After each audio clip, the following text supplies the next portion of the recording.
अस्सलामु अलैकुम रहमतुल्लाहि व बरकातुहू। उम्मीद है आप सब ठीक ठाक होंगी, सेहत और ईमान की बेहतरीन हालत में होंगी इंशाअल्लाह। सूरतुन निसा आयत नंबर 85 से आज हम स्टार्ट करेंगे। अल्लाह रब्बुल इज़्ज़त से दुआ है हमें सही सही पढ़ने और इस पर अमल करने की तौफीक अता फरमाए। बिस्मिल्लाहिर्रहमानिर्रहीम। शुरू अल्लाह रब्बुल इज़्ज़त के बबरकत नाम से जो बड़ा मेहरबान नहायत रहम वाला है। मई यशफ़अ, और जो सिफारिश कर दे, शफाअतन सिफारिश, हसनतन किसी नेक काम के लिए, यकुल्लहु तो इसके लिए होगा, सय्यतुन यकुल्लहु तो इसके लिए होगा, नसीबुन हिस्सा, मिन्हा इसमें से। और अगर कोई अच्छे काम के लिए किसी की सिफारिश कर दे तो उसके लिए भी हिस्सा होगा। वमन यशफअ शफाअतन, और अगर कोई सिफारिश कर दे सय्यतन बुराई के लिए, यकुल्लहु तो इसके लिए होगा, किफ्लुम मिन्हा बोझ इसका, उस पर भी उस चीज का बोझ होगा। वकान अल्लाहु अला कुल्ली शैइन मुकीता, और अल्लाह ताला हर चीज पर कुदरत रखने वाला है। और जो शख्स किसी की अच्छी सिफारिश करेगा उसको उसका हिस्सा मिलेगा, और जो शख्स बुरी सिफारिश करेगा किसी बुरे काम का साथ देने के लिए, उसको उस वजह से उसका बोझ और उस पे जो बबाल आएगा वो भी उसको भी साथ उठाना पड़ेगा। वकान अल्लाहु अला कुल्ली शैइन मुकीता, और बेशक अल्लाह ताला हर चीज पर कुदरत रखने वाला है। यहाँ पे सिफारिश के बदले के बारे में बात की जा रही है कि जो शख्स किसी नेक काम के लिए अच्छी सिफारिश करेगा और या कोई बुरे काम के लिए, जैसे कि जिहाद से रोके, लोगों को जिहाद में जाने से डराए, तो इसको भी गुनाह में से उतना ही हिस्सा मिलेगा जितना कि ना जाने वाले को मिलेगा। और इसी तरह अगर कोई मोहताज की सिफारिश करके किसी दौलतमंद से कुछ दिलवा दे तो ये सिफारिश करने वाला भी खैरात के सवाब में शरीक होगा। अब देखें, अगर कोई गरीब है और वो मोहताज है, आपको पता है कि आपके इर्द गिर्द रहने वाले गरीब हैं, मोहताज हैं या जो भी है, ठीक है, आपको लगता है कि ये वाकया ही बहुत ज्यादा गरीब हैं, अगर मैं इसके बारे में थोड़ी सी बात कर दूंगी और मैं इसको खैरात या इसके मामले में मैं खुद इतनी ताकत नहीं रखती कि उसकी हेल्प कर सकूं, लेकिन मेरे पास अगर इतनी अथॉरिटी है, इतनी मेरे पास ताकत है कि मैं किसी पहुंच वाले से ये कह दूं कि हाँ ये वाकई ही बंदा इस काम के लिए एलिजिबल भी है, वो इस काम के लिए हकदार भी है, और आप इसकी मदद कर दें, चाहे इसको जॉब दे दें, चाहे इसकी वैसे हेल्प कर दें, तो उस शख्स को भी जॉब दिलवाने वाले या जो उसकी हेल्प करने वाला है वो किसी भी तरीके से हेल्प हो, उसको भी उतना ही सवाब मिलेगा जिसने किसी के लिए राह आसान की होगी। लेकिन याद रखिए, अगर किसी ने नाजायज किसी की हेल्प की है, मीन्स के कोई हकदार नहीं था, ठीक है, वो हकदार नहीं था लेकिन उसको हक दिला दिया गया, तो उसके बारे में भी यही है कि उसको उसका बोझ उठाना पड़ेगा।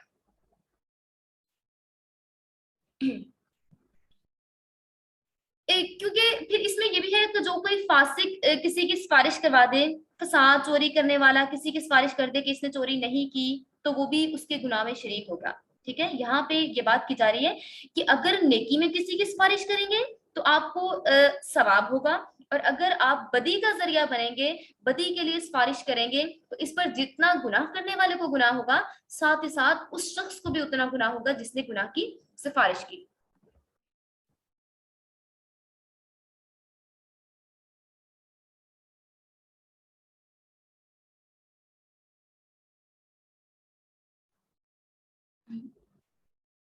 अभी साहिब का शान नज़ुल नोट कर लीजिए।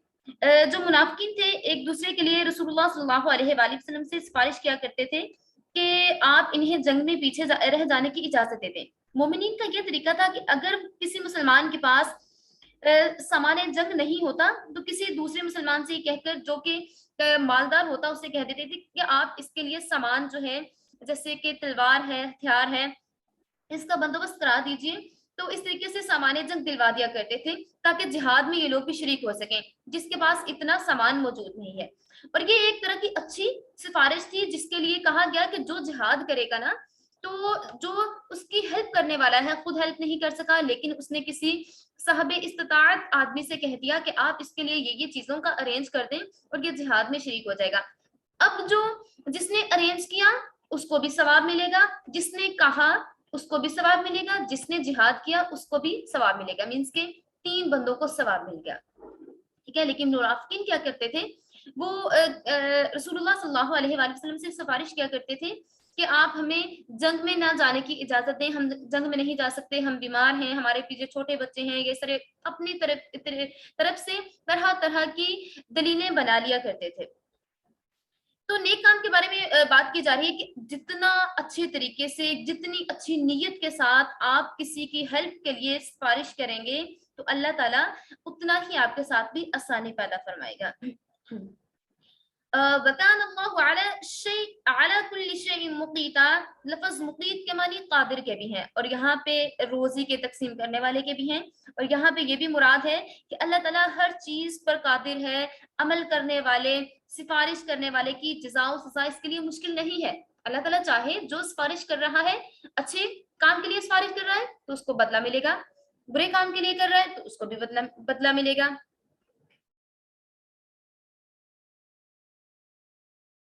वइज़ा हुय्यितुम, और जब तुम्हें कोई दुआ दे या सलाम दे, बिताहियतिन, दुआ अच्छे तरीके से देना या सलाम करना, फहय्यू, तो तुम भी उसको दुआ दो, बिअहसना, बेहतर तरीके से। जब कोई तुम्हें सलाम करे, तुम पे सलामती भेजे या तुम्हें दुआ दे, जब हम सलाम कर रहे होते हैं ना, हम क्या बोलते हैं, अस्सलामु अलैकुम, सलामती हो आप पर, तब हम दुआ दे रहे होते हैं। तो यहाँ पे ये बात की जा रही है, वइज़ा हुय्यितुम, जब तुम्हें कोई दुआ दे, बितहियतिन, दुआ सलाम के तरीके से, फहय्यू, तो तुम भी वो दुआ दो, बिअहसना, बेहतर तरीके से, मिन्हा, इससे। अगर किसी ने आपको दुआ दी है, आपने उससे ज्यादा अच्छे तरीके से, बेहतर तरीके से उसको दुआ देनी है, मिन्हा, इससे, और रुद्दूहा, या फिर आप उसको वही दुआ लौटा दें, ठीक है। लेकिन बेहतर ये है, बिअहसना मिन्हा, बेहतर यह है कि आप उसको अच्छे तरीके से, उससे भी बढ़ के अच्छी वाली दुआ दें। अगर उसने आपको कोई दुआ दी है, बिअहसना, अच्छी, मिन्हा, इसे, और दुआ, या फिर वही वाली दुआ उसको लौटा दी जाए जो उसने आपको दुआ दी है। अगर आपको दुआ दी जा रही है अस्सलाम वालेकुम, सलामती हो आप पर, और आप उसको जवाब में कहें वालेकुम अस्सलाम व रहमतुल्लाहि व बरकातहू, हाँ जी, आप पर भी सलामती हो और अल्लाह ताला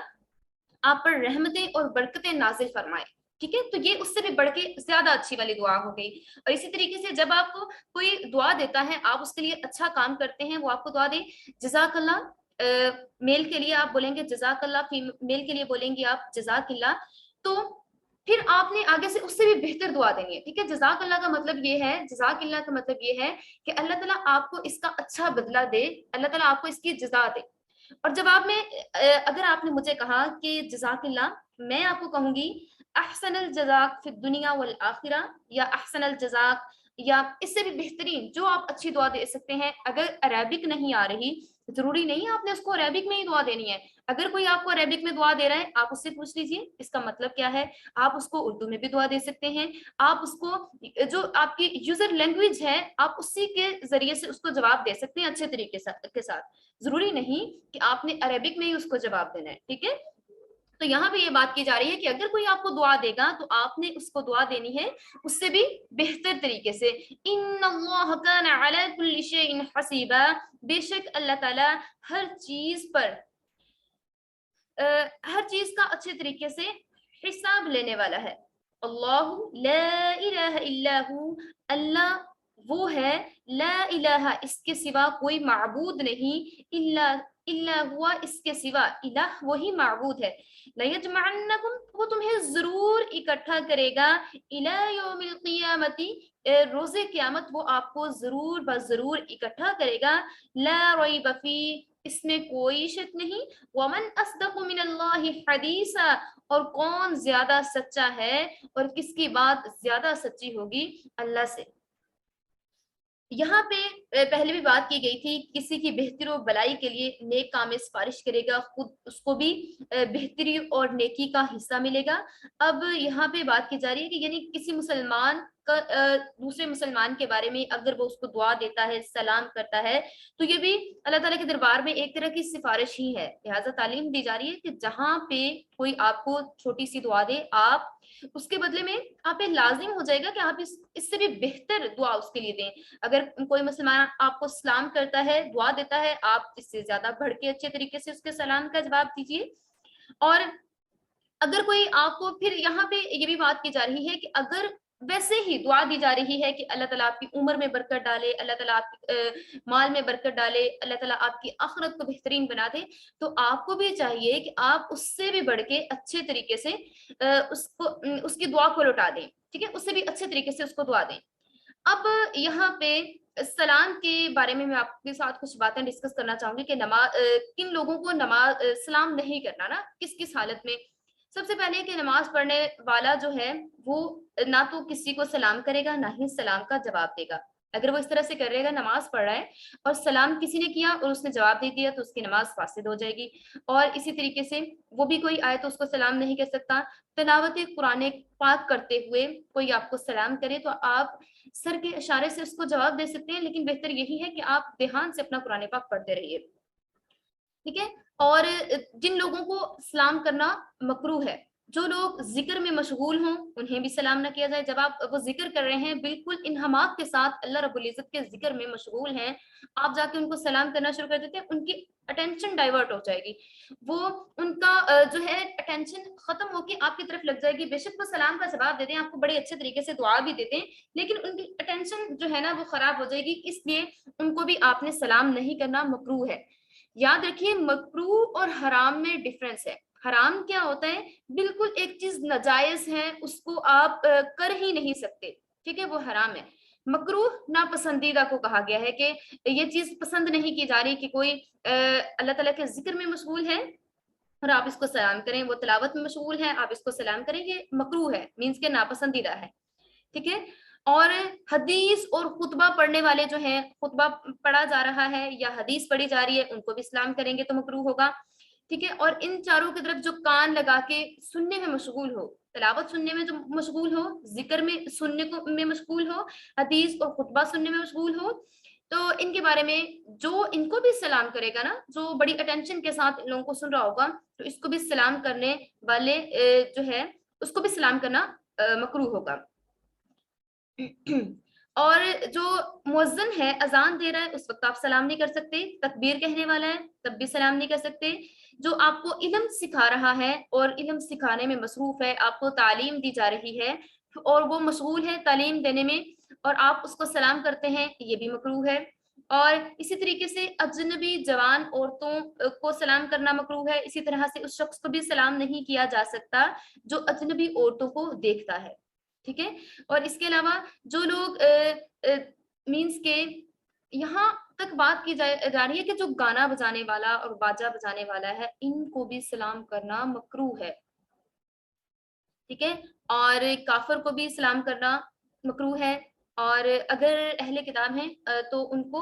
सलाम बोल सकते हैं, ठीक है। और अगर वो आपको सलाम करते हैं तो वालेकुम, वालेकुम अस्सलाम नहीं बोलेंगे, सलाम साथ नहीं लगाएंगे, जस्ट वालेकुम बोलेंगे, ठीक है। वालेकुम सलाम आगे नहीं बोलेंगे, ठीक है। और अगर कोई बरहना हालत में है और उसको भी आप सलाम नहीं करेंगे, ठीक है। या अगर कोई वॉशरूम में है, आप उसको भी टॉयलेट में है, उसको भी सलाम नहीं करेंगे। खाना खा रहा है कोई और उसको बहुत ज्यादा भूख लगी हुई है, तब भी आप उसको सलाम नहीं करेंगे, ये करना मकरूह है। और इसी तरीके से जो यहाँ तक भी बात की गई है कि जो झूठ बहुत ज्यादा बोलता है और झूठा जो है उस पे लानत है, तो इसलिए झूठ जो बहुत ज्यादा, आपको पता है कि ये बहुत ज्यादा झूठ बोलता है, तो उसको भी सलाम करना मकरूह है, मीन्स के नापसंदीदा है, ठीक है। गालियां देने वाले पर भी, और जो लोगों की ऐब जोई में मसरूफ रहते हो, वो देखते हो लोगों में कीड़े निकालते रहते हो कि ये जो है वो ऐसा है, ये वैसा है, ये वैसा, मीन्स के नेगेटिव बहुत ज्यादा, और लोगों के ऐब बहुत ज्यादा तलाश करने वाले हैं, उन पर उनको सलाम करना भी मकरूह है, ठीक है। इसके अलावा सबको सलाम करना सुन्नत से साबित है और मसनून है। अब ये भी कि कौन किसको सलाम करे, जब मर्द घर जाए तो बीवी को, घर वालों को सलाम करे, इसी तरीके से बीवी घर में आए तो वो शौहर को सलाम करे, और इसी तरीके से हर रिश्तेदार महरम औरत को सलाम करना भी मसनून है। जो शख्स सवारी पर सवार हो, इसको चाहिए कि पैदल चलने वाले को सलाम करे, जो चल रहा हो वो बैठे हुए को सलाम करे, छोटा बड़े को सलाम करे, और थोड़ी जमात वाला ज्यादा जमात वाले को सलाम करे। सलाम में पहल करना अफजल है। अगर कोई सलाम में पहल करता है तो वो बहुत ज्यादा पसंदीदा अमल कहलाता है। अगर किसी ने जमात को सलाम किया और जमात में से एक ने भी जवाब दे दिया तो वो सबकी तरफ से जवाब हो गया, मगर सवाब उसी को मिलेगा जिसने जवाब दिया हो, ٹھیک ہے، پوری جماعت ہے، پورا ایک گروپ ہے، ان کو سلام کیا اور اس میں سے صرف ایک بندی نے جواب دیا، تو ان کی طرف سے تو وہ جو سارا ادا ہو گیا ہے، ٹھیک ہے، لیکن واجب تو ادا ہو گیا، سلام کا جواب دینا جو ایک مسلمان کا دوسرے مسلمان پہ حق ہے، ٹھیک ہے، الحق ایک مسلمان کا دوسرے مسلمان پہ حق ہے، تو وہ حق تو ایک ادا ہو جائے گا، لیکن ثواب اسی کو ملے گا جس نے سلام کا جواب دیا ہوگا۔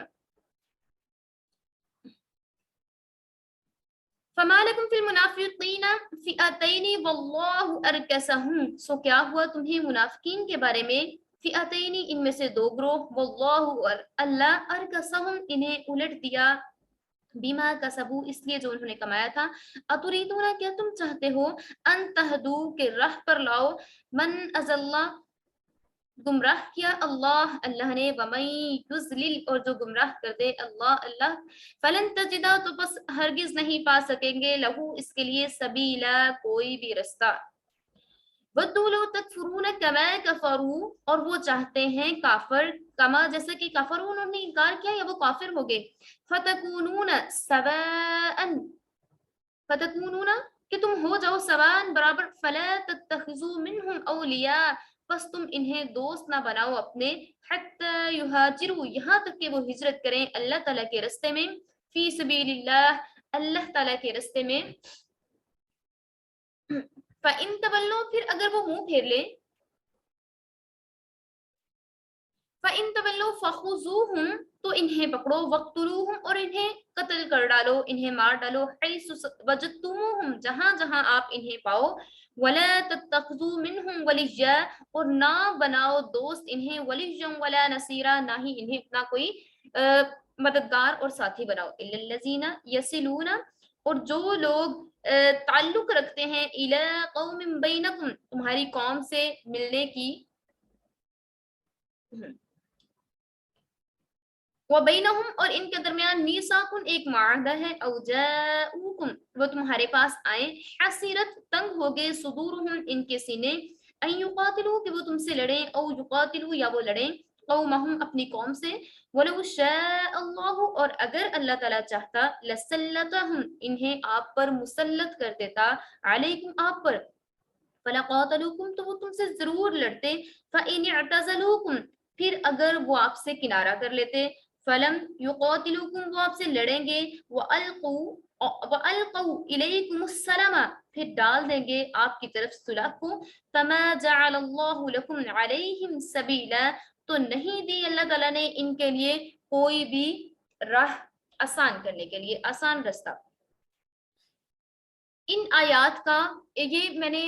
3 سے 4 آیات ایک ساتھ اس لیے پڑھی کہ 3 سے 4 آیات کا شان نزول ایک ہی ہے، کہ ان آیات کے بارے میں جب یہ نازل ہوئی تو ان کا شان نزول میں آپ کے ساتھ شیئر کرنے لگی ہوں، اس کو نوٹ کر لیجئے۔ مشرکین عرب میں سے کچھ لوگ مدینہ آئے اور یہ ظاہر کیا کہ ہم مسلمان اور مہاجر ہو کر آئے ہیں، اور کچھ دن تک وہ مدینہ میں مقیم رہے، وہاں پہ رہتے رہے، پھر مدینہ کی آب و ہوا جب ان کو راس نہیں آئی تو انہوں نے عذر کیا کہ آپ صلی اللہ عذر کر کے کہ ہمیں تو یہ چیز جو ہے ہمیں آب و ہوا اور انوائرمنٹ ہمیں سوٹ نہیں کر رہا، تو انہوں نے رسول اللہ صلی اللہ علیہ وآلہ وسلم سے اجازت مانگی کہ یا رسول اللہ صلی اللہ علیہ وآلہ وسلم اگر آپ اجازت دیں تو ہم جنگل میں جا کر رہیں گے، یہاں کی آب و ہوا ہمیں صحیح سوٹ نہیں کر رہی۔ آپ صلی اللہ علیہ وآلہ وسلم نے انہیں اجازت دے دی۔ یہ بہانہ کر کے جب یہ لوگ مدینہ سے باہر نکل گئے تو پھر وہ آہستہ آہستہ وہاں سے چلتے رہے، کھسکتے رہے، یہاں تک کہ مشرکین مکہ سے جا ملے اور گھر پہنچ کر رسول اللہ صلی اللہ علیہ وآلہ وسلم کو ایک جھوٹ موٹ کا خط لکھا کہ آپ ہماری طرف سے کچھ خیال نہ کریں، ہم آپ ہی کے دین پر ہیں، ہم مدینہ کی جو وہاں کا انوائرمنٹ تھا یا وہاں کی جو آب و ہوا تھی وہ ہمارے لیے اچھی نہیں تھی اور ہم وہاں پہ بیمار ہو رہے تھے، اس لیے ہم اپنے وطن چلے آئے ہیں۔ یہاں سن کر مسلمان کے ایمان اور کفر کے بارے میں اختلاف کرنے لگے، کچھ لوگوں کو لگا شاید وہ مرتد ہو گئے ہیں، انہوں نے اسلام چھوڑ دیا ہے، اس طریقے سے ان کے بارے میں باتیں کرنا شروع کر دی۔ بعض نے کہا کہ یہ تو منافق ہیں، ہم ان کو قتل کر دیں گے، اگر وہ ہماری طرح مسلمان ہوتے تو سختیاں اور مصائب برداشت کرتے، اگر انہیں یہاں کی آب و ہوا موافق بھی نہیں آ رہی تھی تو وہ ان کو چاہیے تھا وہ صبر کرتے اور ہجرت کو ختم کر کے ترک کر کے واپس نہ ہوتے، اور بعض نے کہا کہ ایسا نہیں ہے، وہ مسلمان ہیں، ہم ان سے بدگمانی نہیں کر سکتے، جب تک ہمیں ان کا پورا حال معلوم نہ ہو جائے ہم ان کے بارے میں کوئی بھی گمان نہیں کر سکتے. تو اللہ تعالیٰ نے یہ آیات نازل فرمائی اور بتا دیا کہ اے مسلمانوں ان منافقوں کے بارے میں آپ دو گروپس میں کس طرح ڈیوائیڈ ہو گئے ہیں. وہ لوگ تو منافق تھے, اب کچھ لوگ ان کے بارے میں یہ بات کر رہے تھے کہ وہ لوگ جو ہیں وہ مسلمان ہی ہیں, وہ لوگ مسلمان ہی ہیں اور وہ کافر نہیں ہو سکتے. تو کچھ لوگ آپس میں انہوں نے بحث مباحثہ شروع کر دیا تھا کہ آپ لوگ ان کے بارے میں غلط بات کر رہے ہیں. کچھ لوگ کہہ رہے تھے کہ نہیں, ان کو قتل کر دینا چاہیے, کہ وہ مرتد ہو گئے ہیں, وہ منافق ہیں. تو یہاں بھی یہ بات واضح فرمائی جا رہی ہے, اے مسلمانوں آپ ان منافقوں کے بارے میں دو گروپس میں کس طرح سے ڈیوائیڈ ہو گئے ہیں. یہ لوگ تو ایسے پکے کافر ہیں کہ وہ آپ کو بھی کافر بنانے اور گمراہ کرنے کی فکر میں ہیں. جب ان جو تھے یہ لوگ, ان کے بارے میں کفر اور نفاق واضح اور ظاہر ہو گیا, پھر ان کے ساتھ کہا کہ وہی معاملہ کیا جائے گا جو کفار کے ساتھ معاملہ کیا جاتا ہے.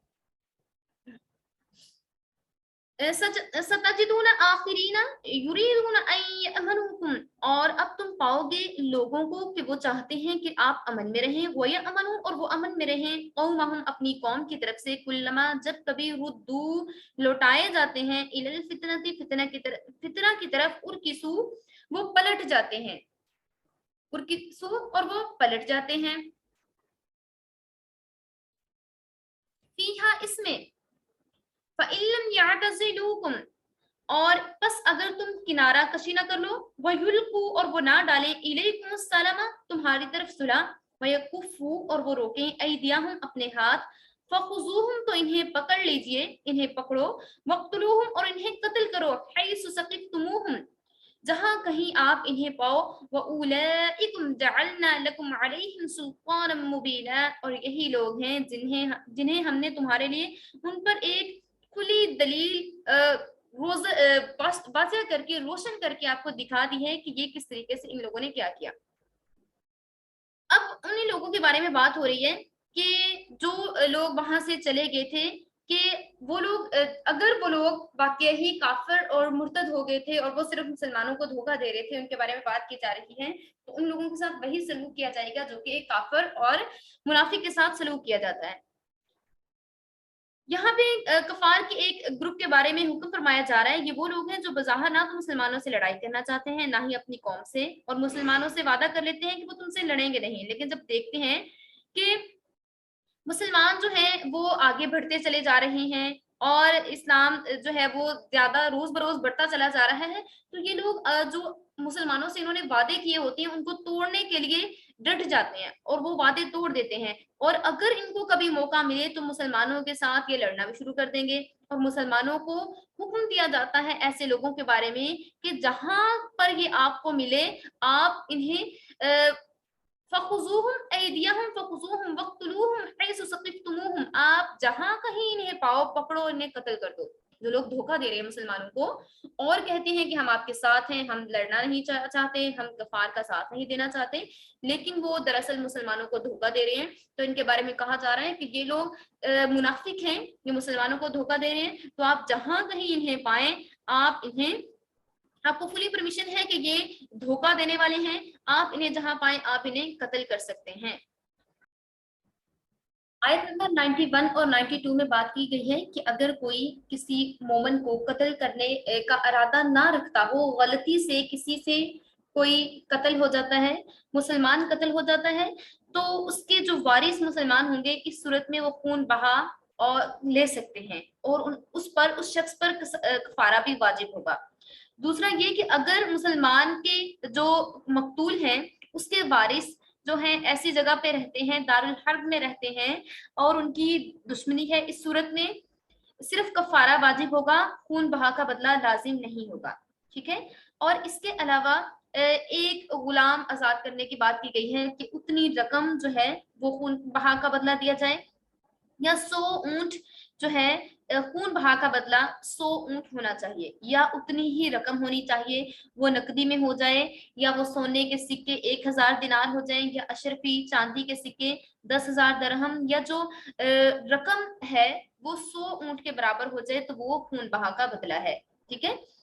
پھر اس کے بعد بات کی جا رہی ہے وَمَن يَقْتُلْ مُؤْمِنًا مُتَعَمِّدًا فَجَزَاؤُهُ جَهَنَّمُ, جو کوئی جان بوجھ کر قتل کر دے گا کسی مسلمان کو تو اس کی سزا کیا ہوگی؟ جہنم. یہ اس کی اخروی سزا کی بات ہو رہی ہے کہ آخرت میں اس کی سزا کیا ہوگی. سورۃ البقرہ میں اس کا قصاص بتایا گیا ہے کہ جان کے بدلے میں جان، قتل کے بدلے میں قتل. ٹھیک ہے، تو یہاں پہ آخرت کی سزا بھی اس کو بتائی جا رہی ہے کہ سورہ بقرہ کی جو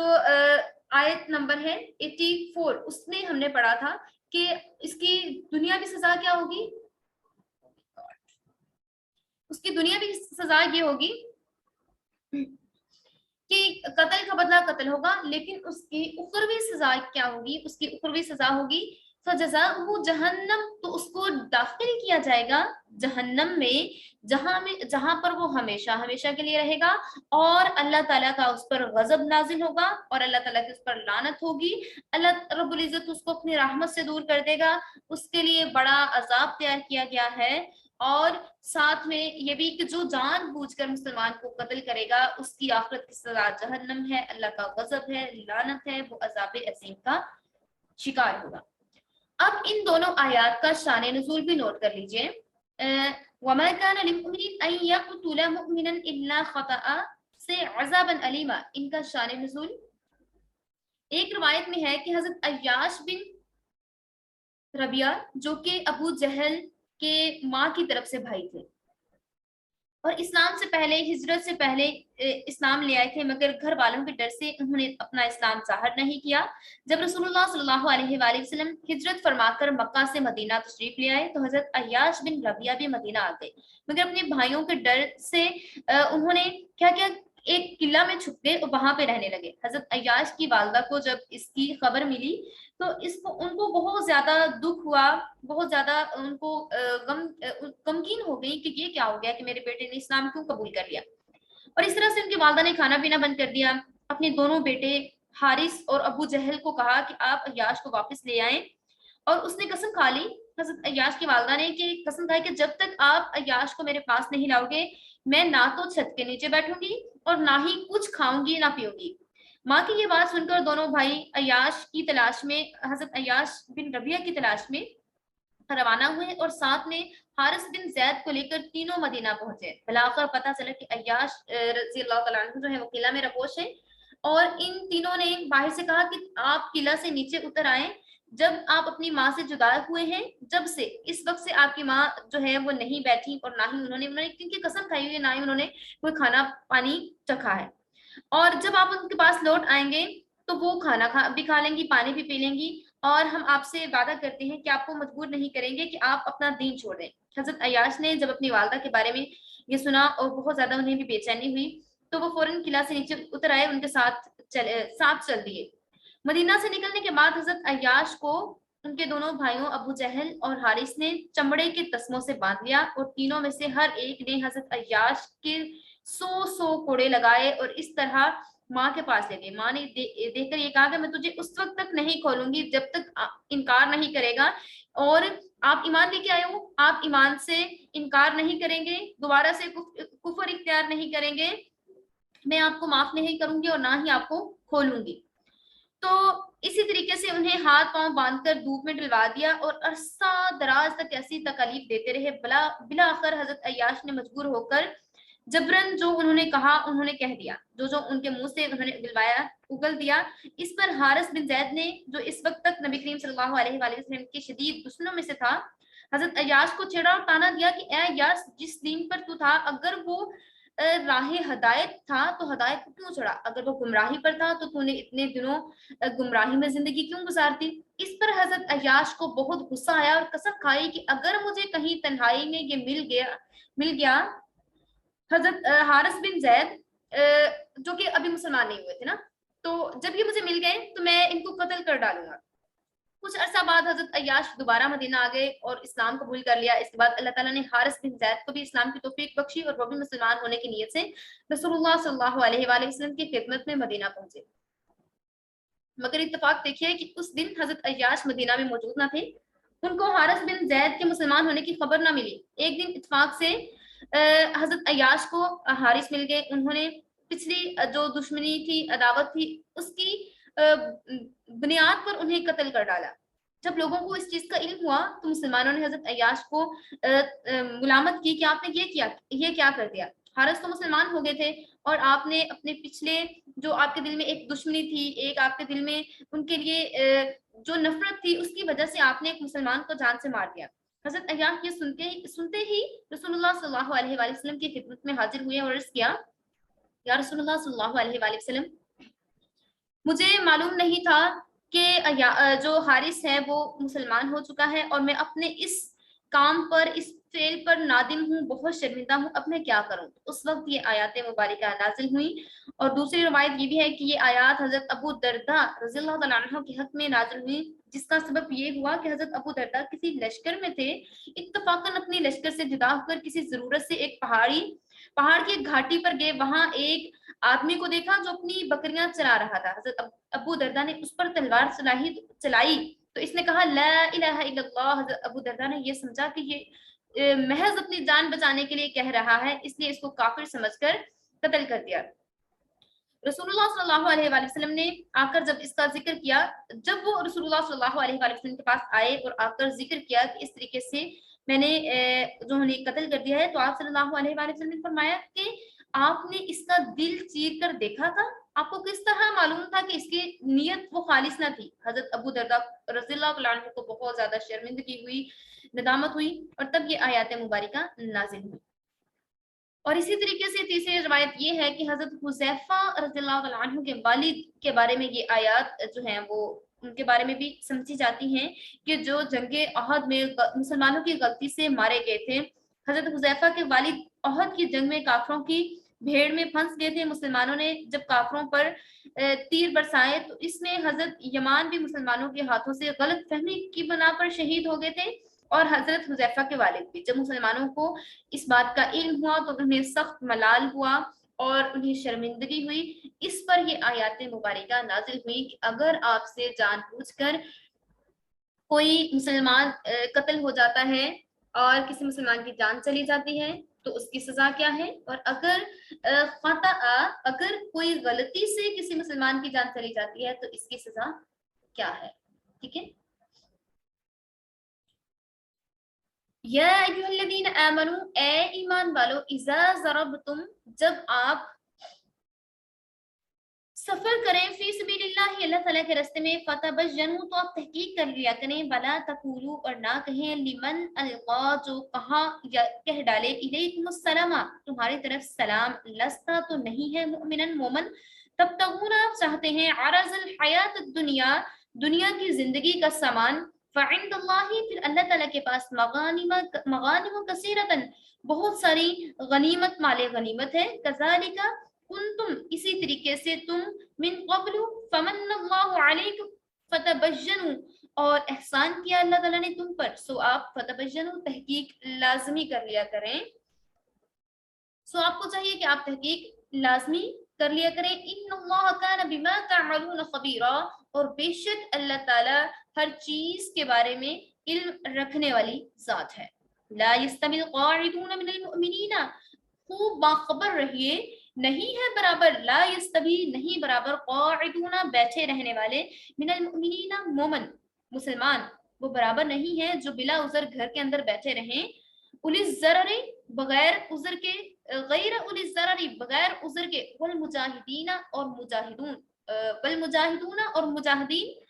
مجاہدین جہاد کرنے والے، اور بغیر کسی عذر کے گھروں میں بیٹھے رہنے والے برابر نہیں ہو سکتے، فی سبیل اللہ، جو اللہ تعالیٰ کے راستے میں لڑتے ہیں،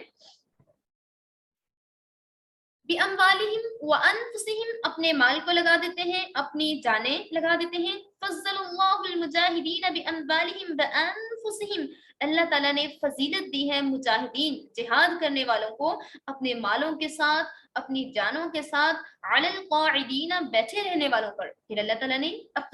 افضل قرار دے دیا ان لوگوں کو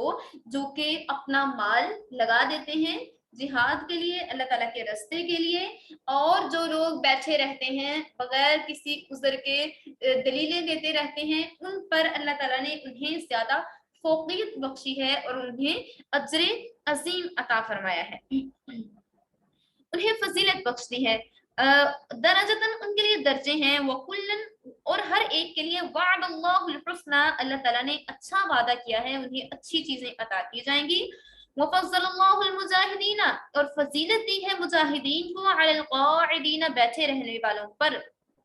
और उनको फजीलत दे दी बैठे रहने वालों पर, अजरन अज़ीमा, बेहतरीन अजर अज़ीम उन्हें नवाजा जाएगा। दरजात मिन्हु व मग़फ़िरतुन व रहमा, और उनके लिए दर्जे हैं इसकी तरफ से,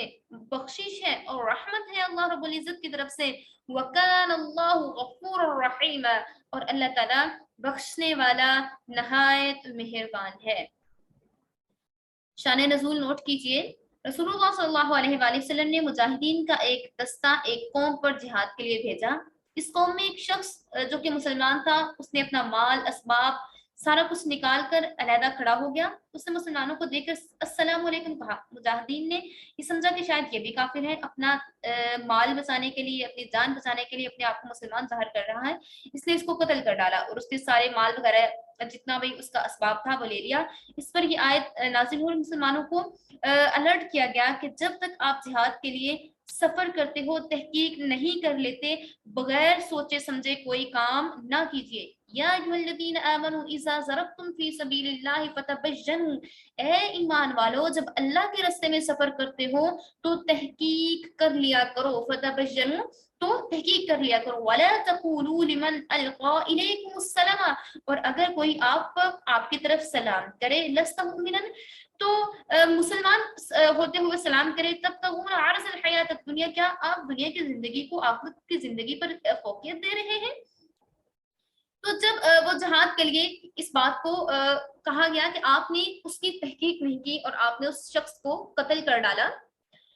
तो रसूलुल्लाह सल्लल्लाहु अलैहि वसल्लम को जब इस वाक़या की खबर पहुंची तो आप सख्त रंजीदा हुए और इस कत्ल का खून बहा उसके वारसों को दिलवाया,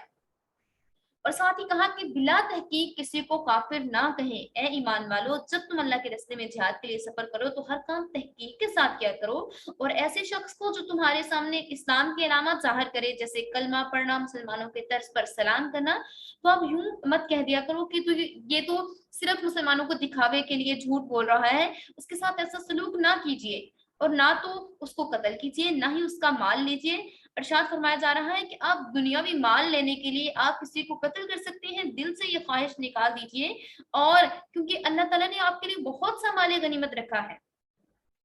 ठीक है, तो यहाँ पे ये बात की जा रही है, साथ में जिहाद की भी ताकीद की जा रही है कि जो लोग जिहाद करते हैं अल्लाह ताला के रास्ते में, और उनके लिए कितना ज्यादा अजर सवाब है, और बनिस्बत उन लोगों के जो कि घरों में बैठे रहते हैं। इरशाद फरमाया जा रहा है, वो लोग बराबर नहीं है जो मुसलमान बगैर किसी उज़र के घर में बैठे रहें, जिहाद में ना जाएं, और वो लोग जो अल्लाह ताला के रास्ते में अपने मालों और जानों से जिहाद करें। अल्लाह ताला ने इन लोगों के लिए बहुत सारे दर्जात रखे हैं, जो अपना माल और जान लगा देते हैं जिहाद में, और जो लोग घरों में बैठे रहते हैं तो इन लोगों को वो अपने फराइज अदा करने के बजाय घरों में बैठे रहते हैं। तो ऐसे लोगों के लिए क्या है, इन पर दूसरे लोगों को फजीलत दी गई है, और कहा गया है कि उनके लिए अच्छे घर का यानी जन्नत का आखिरत ने वादा कर रखा है, आखिरत में उन्हें जन्नत अता की जाएगी और इन्हें अजरे अजीम अता फरमाया जाएगा। ला यस्तविल काइदून मिनल मुमिनीन, यानी बैठे रहने वाले जिहाद और जिहाद करने वाले वुमन बराबर नहीं हो सकते। यहाँ पे माजूरों के लिए एक रुख्सत दी गई है कि जो घर में बैठे रहते हैं या जो जिहाद करते हैं वो दोनों बराबर नहीं हो सकते। तो इनमें से कुछ जो मोमिनीन थे, मुसलमान थे, उन्होंने जब ये सुना ला यस्तविल काइदून मिनल मुमिनीन, यानी बैठे रहने वाले और जिहाद करने वाले बराबर नहीं हो सकते, तो हजरत अब्दुल्ला बिन उम्मे मक्तूम जो कि नबीना साहबी थे, आए और कहने लगे, या रसूलुल्लाह सल्लल्लाहु अलैहि वसल्लम, मैं तो नबीना हूँ, मैं किस तरीके से, किस तरह से जिहाद में शरीक हो सकता हूँ। इस पर अल्फाज गैरु उली ज़ररी नाजिल हुए, यानी मुजाहिदीन जो कि माजूर हैं, ठीक है, उनके लिए गैरु उली ज़ररी का वर्ड लगा दिया गया कि वो घर में बैठे रहते हैं लेकिन उनका दिल चाहता है, उनको फजीलत दी गई है और उनको भी सवाब अता किया जाएगा। और जो लोग मजूर हैं, घर में बैठे रहते हैं, जैसे कि अंधे हैं, लंगड़े हैं, लूले हैं, बीमार हैं, और उनकी नीयतें ये हैं कि वो नीयत ये रखते हैं, या वो घर बैठे अपना माल लगा रहे हैं, या वो ये नीयत करते हैं कि वो काश वो जिहाद करते। तो अगर कोई शहादत का शौक रखता है, जिहाद का शौक रखता है, और अगर उसको بستر پر بھی موت آ جاتی ہے تو اس کے لیے شہادت ہوگی. ٹھیک ہے. تو یہاں پہ یہ بات کی جا رہی ہے غیر اولی الضرر، وہ لوگ اس میں سے نکال دیے گئے جو کہ معذور ہیں. واخر الدعوانا ان الحمد للہ رب العالمین. اللہ رب العزت سے دعا ہے اللہ تعالیٰ ہمیں دین کا ہر کام سوچ سمجھ کر دین کے مطابق کرنے کی توفیق عطا فرمائے، اور اللہ تعالیٰ ان مجاہدین اسلام کی حفاظت فرمائے جنہوں نے اپنا جان مال اللہ تعالیٰ کے رستے میں لگا دیا اور اللہ تعالیٰ کے نام کو بلند کیا، اور اللہ تعالیٰ ان کی جو دنیا سے چلے گئے ان کی مغفرت فرمائے، اور اللہ تعالیٰ ان کی شہادتوں کو قبول فرمائے. وآخر دعوانا ان الحمد للہ رب العالمین وما علینا الا البلاغ المبین.